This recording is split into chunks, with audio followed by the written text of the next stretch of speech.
জিনার শাস্তি, নারী পুরুষের অবাধ মেলামেশা, নারী পুরুষের ব্যভিচারের অথবা নারী পুরুষের হারাম সম্পর্ক, হারাম প্রেম, হারাম ভালোবাসা, কুসম্পর্ক, ছেলে মেয়ের যত অবাধ যৌনাচার এবং বিবাহ বহির্ভূত যেই কোনো যৌন আচরণ যা কেউ ছড়িয়ে দেয়, প্রচার প্রসার করে, একজন আরেকজনের কাছে বলে, আল্লাহর কসম কোরআনে আল্লাহ ওয়াদা দিছে পরে আমি দুনিয়াতেও আযাব দেব, আখিরাতেও আযাব দেব।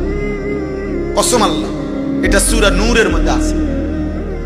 ইন্নাল্লাযীনা ইউহিব্বুনা আন তাশিআল ফাহিশা ফিল্লাযীনা আমানু লাহুম আযাবুন আলীমুন ফিদ দুনিয়া ওয়াল আখিরাহ।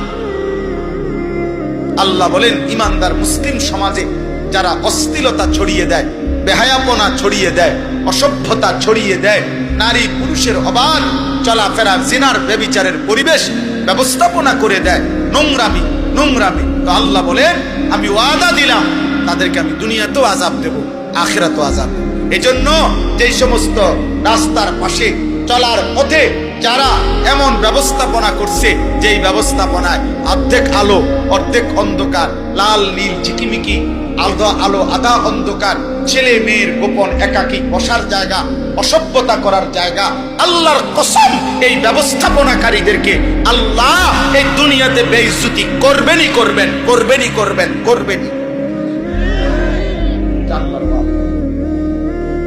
তুমি যুবক যখন আরেকটা মেয়ের সাথে প্রেম করছো, তখন যখন আরেক বন্ধুকে বলছো, তুমি আর বলতে হবে না, তুমি তাকে এই কাজেই উৎসাহিত করছো। তুমি যখন আরেকটা মেয়েকে নিয়ে মোটর সাইকেলে হোক অথবা এমনি চলার একটা সুযোগ পাইয়া তাকে নিয়ে রাস্তায় চলছো, দুই পাশের যত যুবক দেখছে তারার কলিজার মধ্যে আফসোস আসছে, এমন অসভ্যতা যদি আমরাও পাইতাম তাহলে তুমি জানোয়ারে এই অসভ্যতার ব্যবস্থা করে দিলা, তো তোমার কপালে জিল্লতি আছে, এটা রবের ওয়াদা। অপমান চুপবে কোন সম্ভব? যদি বলে অপমানিত হয়েছে কিনা যদি জানতে চাও তো আমার সাথে আলাদা যোগাযোগ করো, আমি শোনাবো তোমার ব্যর্থ, অপমানিত, লজ্জিত, এই দুনিয়ায় ঘৃণিত যুবকের গল্প। তোমার হোয়াটসঅ্যাপে শোনাবো ভয়েস, তুমি শুনবা ইনশাআল্লাহ।